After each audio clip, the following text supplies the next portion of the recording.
Good morning. 10th class Hindi medium और English medium के बच्चे जरा ध्यान दें। 10th क्लास हिंदी मीडियम और इंग्लिश मीडियम, कल मैंने आप लोगों को बता दिया था कि आपके कॉम्प्लेक्स सॉल्ट क्या होते हैं, और एक बात और बताया था मैंने कि कॉम्प्लेक्स सॉल्ट कहीं पर भी होता है तो जरा ध्यान दीजिएगा कि कॉम्प्लेक्स में ये ध्यान देना है आपको कि जहां पर एक कॉम्प्लेक्स आयन और एक सिंपल आयन मिल रहा था तो कुछ लोगों ने, जरा ध्यान दीजिएगा, लिखना सीखा करिए कि कम से कम कैसे हम लिखें। हमने आपको एग्जांपल बताया था K4FeCN6, इनके लिखने की ही क्वालिटी सबसे बड़ी चीज है। ये होता है आपका पोटेशियम फेरोसाइनाइड, यह एक आपका कॉम्प्लेक्स सॉल्ट होता है। और याद रखिएगा इसमें स्क्वायर ब्रैकेट लगा होता है, जरा लिखना सीखिए। कुछ लोगों ने गलत लिखा हुआ है जो गलत है। इसी तरीके से कल मैंने देखा था आप लोगों ने पोटास एलम का फार्मूला भी गलत लिखा था। K2SO4 डॉट Al2SO4 होता है ये का होल थ्राइस डॉट 24H2O, ये चीज होती है आपकी पोटास एलम का फार्मूला। तो फार्मूला ही सबसे बड़ी चीज है। अगर फार्मूला गलत लिख दोगे, अगर आपने थोड़ा सा भी यहां पे गलत लिखा, CO लिखा, CO2 लिखा, तो आपने तो पूरा मैटर ही बदल दिया, आपने उसका तरीका ही बदल दिया। तो जरा ध्यान दिखा करिए कि कौन सी चीज कहां पर लिखनी है और कैसे लिखनी है। तो याद रखिएगा potassium ferrocyanide is a complex salt and in which type of the salt find the one complex and one simple and that called the complex salt, यानी ऐसा लवण जहां पर एक सिंपल आयन यानी साधारण आयन और एक संकर आयन पाया जाता है, उसे हम लोग संकर लवण कहते हैं। मैंने आपसे कहा था ये वाला हिस्सा जो होता है उस कॉम्प्लेक्स आयन का होता है, और ये आपके पास सिंपल आयन है। ये आपका उपसंयोजी यौगिक भी होते हैं, कोऑर्डिनेट कंपाउंड भी होते हैं। तो ये चीजें जरा ध्यान दीजिएगा। आज मैं बात करने वाला हूं जिस सॉल्ट के ऊपर, वो आपका है मिक्स्ड सॉल्ट, जिसको मिश्रित लवण बोलते हैं। मिक्स्ड सॉल्ट या मिक्स्ड सॉल्ट या इसको मिक्सचर सॉल्ट भी कह सकते हो, यानी हम लोग हिंदी में कहते हैं इसको मिश्रित लवण। क्या बोलते हैं इसको? मिश्रित लवण। तो जरा ध्यान दीजिएगा, ऐसा लवण, जरा सुनिए, ऐसा लवण जहां पर एक से ज्यादा धनायन हो भी सकते हैं और जहां पर एक से ज्यादा ऋणायन हो सकते हैं, उसे मिश्रित लवण कहा जाता है। यानी एक से ज्यादा धनायन भी हो सकता है और एक से ज्यादा ऋणायन भी हो सकता है, उसको क्या कहा जाता है? मिश्रित लवण कहा जाता है। In which type of salt find the one positive ion और मोर पॉजिटिव आयन या वन नेगेटिव आयन और more negative ion, that is called the mixture salt. यानी एक से ज्यादा जहां पर धनायन और एक से ज्यादा जहां पर ऋणायन पाया जाता है, उसे ही हम लोग क्या बोलते हैं? मिक्सचर सॉल्ट कहते हैं। इसका एक बेहतरीन एग्जांपल आपके सामने मैं ले रहा हूं, जिसका यूज भी आप लोग करते हैं, CaOCl2। इसको ब्लीचिंग पाउडर कहा जाता है। क्या कहा जाता है इसको? Bleaching powder. याद रखिएगा इसमें एक से ज्यादा नेगेटिव आयन है, और ये कौन कौन है? ऑक्सीजन और क्लोरीन, ये दोनों ही नेगेटिव पोजीशन में होते हैं। तो आप कह सकते हो इसको क्या बोलते हैं हम लोग? Bleaching powder. क्या बोलते हैं इसको? ब्लीचिंग पाउडर के नाम से जाना जाता है। और इतना ध्यान रखिएगा, इसका जो केमिकल नेम होता है वो होता है कैल्शियम ऑक्सीक्लोराइड। किस नाम से जाना जाता है ये? कैल्शियम ऑक्सीक्लोराइड के भी नाम से जाना जाता है। और याद रखिएगा यह एक प्रकार का आपका मिक्स्ड सॉल्ट होता है। इसके बारे में प्रोसेस भी आपको पढ़ना है यहाँ पर। और याद रखिएगा इसको कैल्शियम ऑक्सीक्लोराइड के नाम से जानते हैं, जिसको कि पानी को प्यूरिफाइड करने में भी इसका इस्तेमाल किया जाता है। और this is the type of the mixed salt. एक एग्जांपल और लेता हूं, NaKSO4। अब आप लोग देखिए, इसमें सोडियम भी पॉजिटिव आयन है, पोटेशियम भी पॉजिटिव आयन है, सल्फेट क्या है? नेगेटिव आयन है। तो मैंने आपसे क्या कहा कि ऐसा सॉल्ट जहां पर एक से ज्यादा धनायन भी हो सकता है और ऐसा सॉल्ट जहां पर एक से ज्यादा नेगेटिव आयन भी हो सकता है। आप लोगों ने देखा नीचे आपके ज्यादा नेगेटिव आयन है, ऊपर ज्यादा आपके पॉजिटिव आयन है। यह आपका सोडियम पोटेशियम सल्फेट कहा जाएगा। और याद रखिएगा it is a type of mix salt. तो मेरे कहने का मतलब यह है कि इस प्रकार से आपके पास सॉल्टों की जानकारी दे दी मैंने। पहले हमने नॉर्मल सॉल्ट जिक्र किया, फिर एसिडिक सॉल्ट जिक्र किया, फिर बेसिक सॉल्ट जिक्र किया, फिर मैंने आपसे कहा था कि कॉम्प्लेक्स सॉल्ट क्या होते हैं, डबल सॉल्ट क्या होते हैं, फिटकरी जो होता है पोटास एलम, उसी का एक बेहतरीन एग्जांपल होता है potassium ferrocyanide, tetraammine copper sulphate. और मैंने आपसे कहा था कि जहां पर भी आपको बड़ा ब्रैकेट जिस सॉल्ट में दिखाई देता है वो कौन सा हो जाता है? आपका कॉम्प्लेक्स सॉल्ट हो जाता है। ये उसकी पहचान होती है, क्योंकि उसके अंदर जो बंद हो जाता है उसकी एक क्वालिटी रखी गई है। तो इसको जरा ध्यान दीजिएगा। इस प्रकार से आज हमने आपसे जिक्र किया मिक्स्ड सॉल्ट के बारे में। और याद रखिएगा इसमें ब्लीचिंग पाउडर, जिसको कि हम व्यंजक चूर्ण भी कहते हैं, हिंदी मीडियम याद रखिएगा, व्यंजक चूर्ण के भी नाम से जाना जाता है। और याद रखिएगा इसमें से अगर इसके केमिकल नाम की बात की जाएगी तो याद रखिएगा इसको कैल्शियम ऑक्सीक्लोराइड भी कहा जाता है, और इसको आप लिखना चाहोगे तो आप ऐसे भी लिख सकते हो CaOCl का होल Cl। ये भी आपका ब्लीचिंग पाउडर लिखा गया है, कैल्शियम ऑक्सीक्लोराइड लिखा गया है, एक टाइप का मिक्स साल्ट होता है। तो ये जरा ध्यान दीजिएगा, इसको समझने की कोशिश करिएगा, बहुत इंपॉर्टेंट चीज है। आज जरा मैं आपसे फिर उसके आगे, जैसे मैंने आपको बताया था कि बेसिक सॉल्ट की कैसे रिएक्शंस होती है, जिसमें कि हमने आपसे कहा था कि एसिड बेस के साथ रिएक्शन करके आपका सॉल्ट बनाता है, फिर वो एसिड के साथ रिएक्शन करके नॉर्मल सॉल्ट बनाता है। यानी आप लोगों ने देखा होगा कि जैसे कि एग्जांपल के तौर पे ले रहा हूं मैं,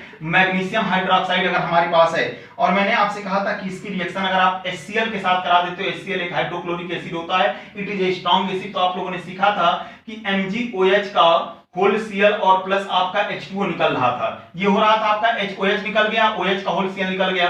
फिर आप लोगों ने देखा था कि MgOH का होल Cl है और इसकी रिएक्शन में वापस अगर HCl के साथ करा देता हूं तो क्या बन जाता है MgCl2 और प्लस H2O। यानी आप लोगों ने देखा था कि एक बेस से नॉर्मल सॉल्ट बन रहा था।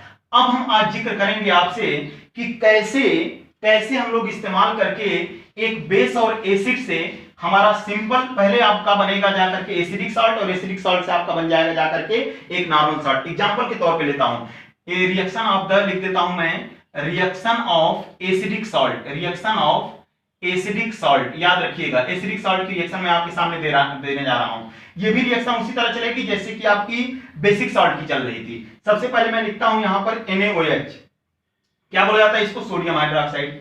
रिएक्शन किसके साथ कर रहा है, ये H2SO4 के साथ। H2SO4 को क्या बोला जाता है, सल्फ्यूरिक एसिड।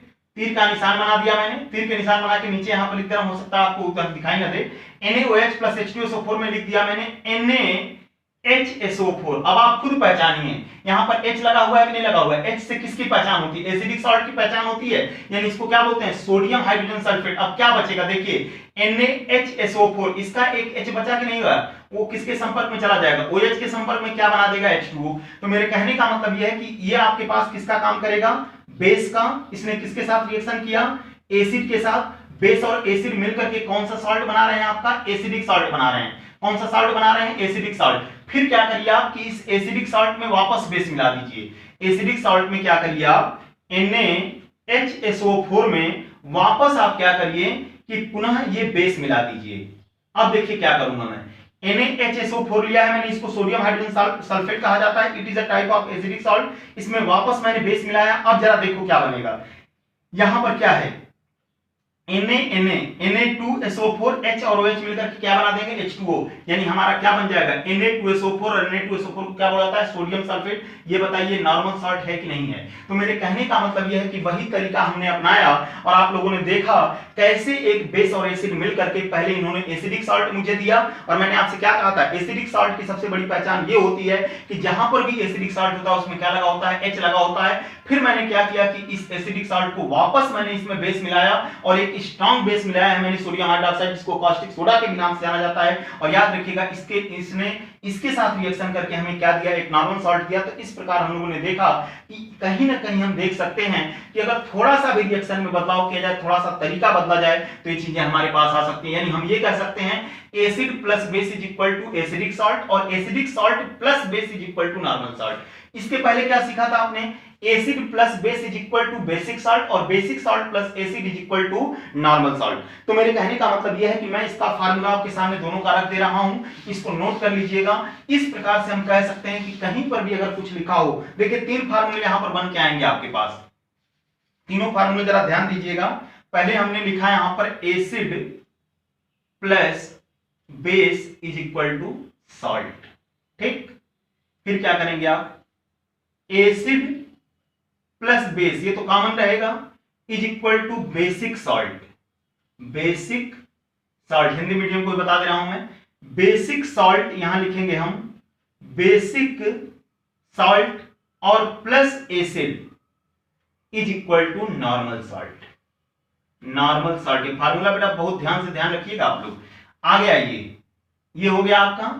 फिर आते हैं हम लोग, acid plus base is equal to, ले रहा हूं मैं एसिडिक सॉल्ट, एसिडिक सॉल्ट, ठीक।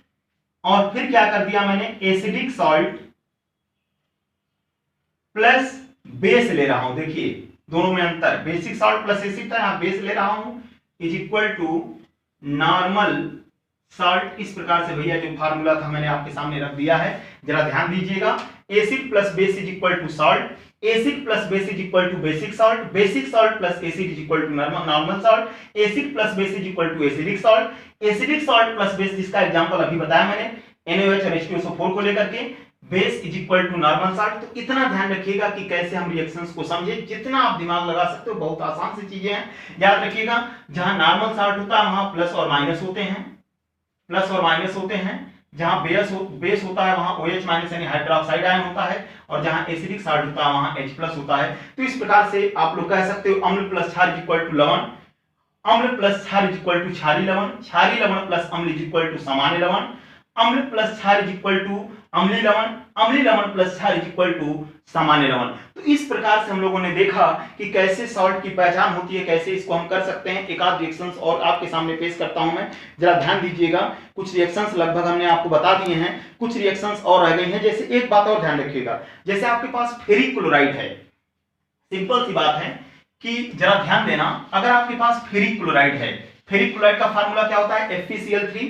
यानी आप लोगों को बताया था मैंने कि जहां पर भी FeCl3 होता है और एक होता है FeCl2, दोनों में अंतर क्या है। पहले वाले को क्या बोलेंगे आप, पहले वाले को क्या बोल सकते हैं आप, फेरिक क्लोराइड, दूसरे वाले को क्या बोलेंगे, फेरस क्लोराइड। जहां फेरिक क्लोराइड होता है वहां आयरन की वैलेंसी कितनी होती है, +3, जहां फेरस क्लोराइड होता है वहां आयरन की वैलेंसी कितनी होती है, +2। तो मेरे कहने का मतलब यह है कि फेरिक और फेरस आपके सामने जब लिखा गया है तो आप जरा समझने की कोशिश करिए कि जब वैलेंसी कम होती है तो अस होता है, वैलेंसी ज्यादा होती है तो इक होता है। ये मैं आपको सिखा चुका हूं रेडिकल्स में। अब जरा ध्यान दीजिए कि मेरे पास फेरिक क्लोराइड है और इसकी रिएक्शन मैं करा रहा हूं NaOH के साथ, इसको क्या बोलते हैं, सोडियम हाइड्रोक्साइड। ये आपका क्या है, नॉर्मल सॉल्ट।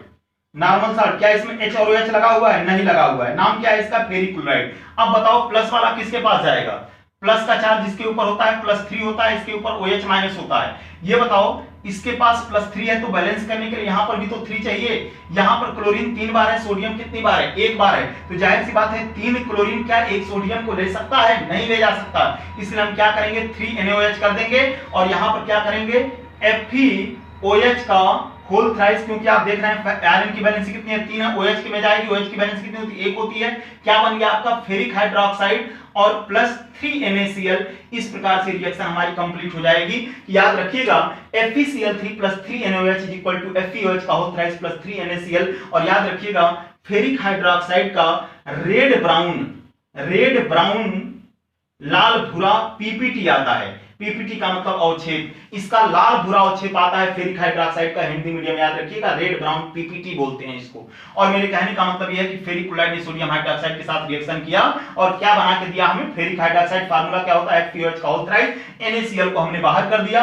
FeCl3 का मतलब क्या होता है, ferric chloride react with the sodium hydroxide that gives the ferric hydroxide and the sodium chloride। Sodium chloride एक आयनिक कंपाउंड होता है, अच्छी तरह आप जानते हैं। दूसरी चीज हमने यहाँ पर बैलेंसी भी आपकी फिट कर दी है। बैलेंसी यहाँ पर आप देख रहे हैं Fe+3 है, यहाँ पर आपने देखा OH है तो मैंने थ्राइस कर दिया।